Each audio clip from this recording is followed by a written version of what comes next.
dan keutamaan ini terkadang masih sering kita lupakan dan abaikan. Padahal terdapat beragam amal ibadah yang memiliki ganjaran pahala berlipat ganda jika kita amalkan di bulan-bulan ini. Namun, tahukah jamaah, ternyata tidak hanya pahala, namun dosa dari perbuatan maksiat pun konon juga ikut dilipat gandakan pada bulan-bulan haram ini. Apakah benar? Berikut penjelasannya.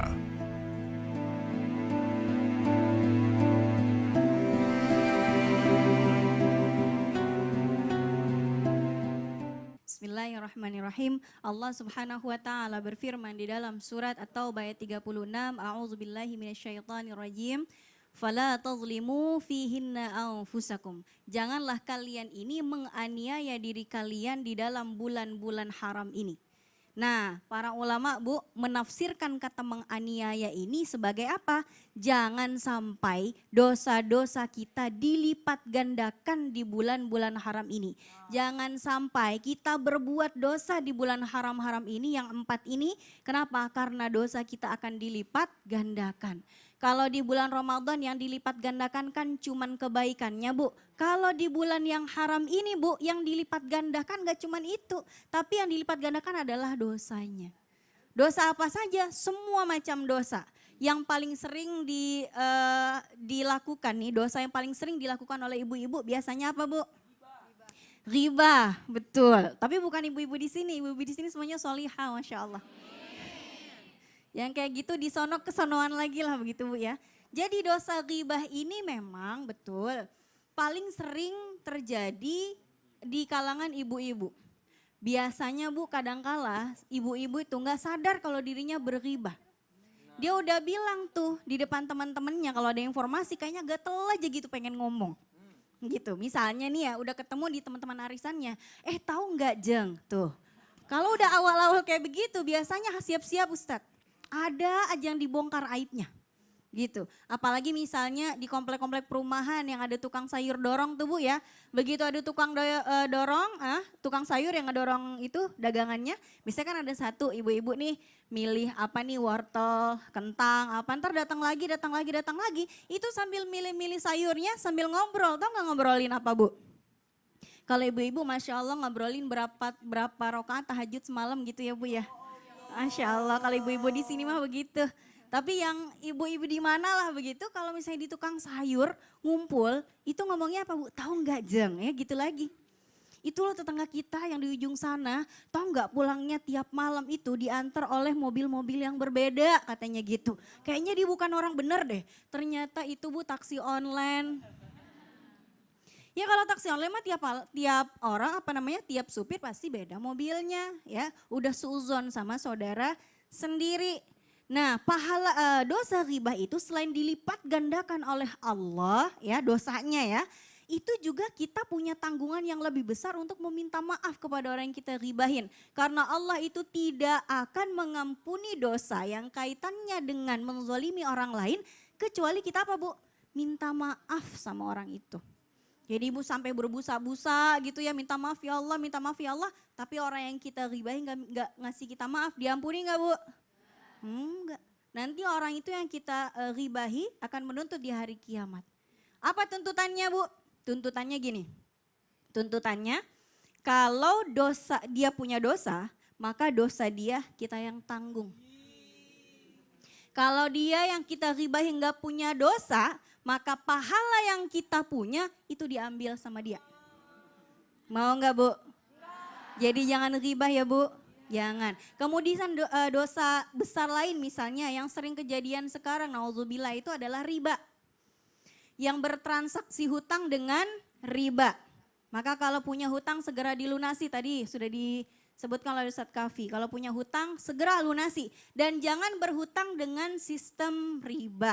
Ibu kalau mau ngasih utang sama orang misalnya 500.000, ya udah 500.000 aja, nggak usah pakai syarat nanti dibalikinnya harus lebih ya, harus 600.000, itu 100-nya haram, Bu, kita terima. Ya kenapa? Itu riba. Tahu nggak, Bu, dosanya riba itu apa? Dosa memakan uang dari hasil riba, tahu nggak? Dosanya lebih besar daripada berzina dengan ibunya sendiri.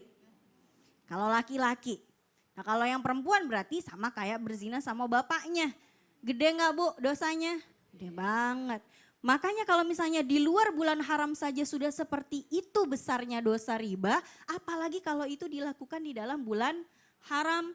Jadi jangan sampai di bulan-bulan haram ini kita nodai dengan dosa-dosa yang seperti ini. Apalagi Bu yang sering dilakukan oleh ibu-ibu biasanya dosanya nih. Dosa yang paling sering juga adalah menyakiti perasaan suami. Aduh, nauzubillah min dzalik. Nah ini kalau di luar bulan haram ini kan dosanya kan gede banget ya. Iya, benar. Maka kata Allah kalau misalnya ada seorang wanita yang sepanjang tahun itu suaminya baik banget tapi ada sekali ternyata Satu suaminya aja nyakitin gitu dia. ya. Terus dia bilang, kamu tuh ya nggak pernah ada baik-baiknya sama kamu. Ya Allah. Nah, wanita yang seperti ini apa kata Rasulullah Bu? Dia tidak akan mencium bau surga. Nyiumnya aja nggak bisa apalagi Subhanallah. masuknya. Naudzubillah. Semoga kita menghindari semua dosa terutama di bulan-bulan yang haram. Amin, amin ya robbal alamin. Terima kasih banyak Ustazah Sama-sama, Aini. Ci. Silakan Ustazah. Bu! Masya Allah. Lanjut ini dia dari tausiah dari Ustadz Abdul Kafi. Silakan Ustadz. Iya, balik Ustadz. lagi ya.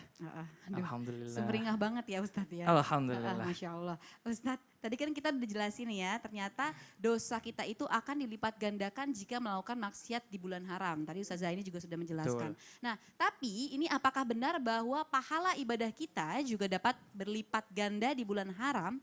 Dan amalan apa saja yang dapat membuat pahala kita berlipat ganda? Silakan Ustadz. Baik, pemirsa yang dimuliakan Allah Subhanahu wa taala, ada timbul pertanyaan, kenapa Allah Subhanahu wa taala memilih ya bulan-bulan yang tadi disebutkan itu adalah bulan haram, bulan suci, bulan yang mulia. Ada jawaban yang menarik dari Imam Qatadah rahimahullah. Innallaha astafa safaya min khalqihi. Sesungguhnya Allah memilih sesuatu yang istimewa dari semua penciptaannya. Wal malaikatu rusulan. Malaikat ada utusannya. Siapa penghulu malaikat? Malaikat Jibril. Wastafan nas rusulan. Allah juga memilih manusia yang paling mulia. Siapa? Nabi Muhammad SAW. Betul? Dan Allah jadikan bumi juga ada masjidnya. Ada tempat sujudnya. Dan Allah jadikan bulan-bulan ada yang mulia. Bulan Ramadan, tadi bulan Zulhijjah, Zulqa'dah, ya, Zulqi'dah, ya, kemudian Rajab dan Al-Muharram. Kemudian juga malam ada juga yang mulia. Apa? Malam Lailatul Qadar. Hari ada juga yang mulia. Apa? Hari Jumat. Artinya Allah Subhanahu wa taala memilih dari ciptaannya sesuatu yang spesial, yang istimewa. Pertanyaannya, apakah kita bisa memanfaatkan hal istimewa yang Allah Subhanahu wa taala sudah berikan kepada kita? Maka Ibnu Abbas ya radhiyallahu an mengatakan kepada kita, ya, al-amalus saleh ya ajrun a'zam. Ketika kita melakukan amal-amal soleh di bulan-bulan yang suci, bulan-bulan yang dimuliakan Allah Subhanahu wa taala, maka Bapak Ibu pemirsa yang dimuliakan Allah Subhanahu wa taala, pahalanya lebih besar 2 kali lipat. Amin amin ya rabbal. Maka sayang bagi kita yang masih ada umur di bulan-bulan mulia, kalau bulan-bulan mulia ini kita sia-siakan, belum tentu bulan mulia lagi kita ke depan bisa ketemu, betul? Iya, siapa tahu nanti kita semua wafat, naudzubillah summa naudzu, tanpa menikmati kenikmatan dari kemuliaan bulan-bulan yang tadi kita sebut. Kalau udah tadi wafat, Bu, bisa kita ibadah? Udah nggak bisa, ya Bu ya? Udah nggak bisa, Bu, ya nggak ada yang bisa. Ya tiba-tiba selfie, ya upload di media sosial. Ya, di media sosial ya, nggak ada Bu, nggak bakal bisa. Maka kita manfaatkan sekarang agar apa? Agar kita mendapatkan fadilah dan rahmat dari Allah Subhanahu wa taala. Amin. Jadi perbanyak Amin, ya ibadah, Rabbal Alamin. zikir, Masya Allah, tahlil ya. dan lain sebagainya. Kita manfaatkan infak. sebaik-baiknya Betul. waktu ini ya Ustadz ya, Masya Allah. Terima kasih banyak Ustadz Abdul Kafi. Bu, boleh tepuk tangannya dong Bu, biar kita semangat lagi ya, Masya Allah. Nah ini lanjut lagi nih, ini saya mau ngasih kesempatan, silakan Kak kalau mau nanya. Baik, Assalamualaikum Ustadz. Ya. Waalaikumsalam. Saya Dian dari Alihya. Ini Ustadz tadi kan sudah dijelaskan begitu banyak keutamaan, begitu banyak pahala yang bisa didapatkan dengan amal soleh di bulan Zulqa'dah dan Zulhijjah ini. Jadi malu dilihatin. Pertanyaannya Ustadz, bagaimana dengan orang-orang yang memiliki keterbatasan? Ada halangan, kalau perempuan kan ada halangannya. Nah itu bagaimana caranya agar tetap juga bisa mendapatkan keutamaan dan tetap juga bisa melaksanakan amal soleh. Amal soleh apa yang bisa dilaksanakan gitu Ustaz? Itu saja, terima kasih.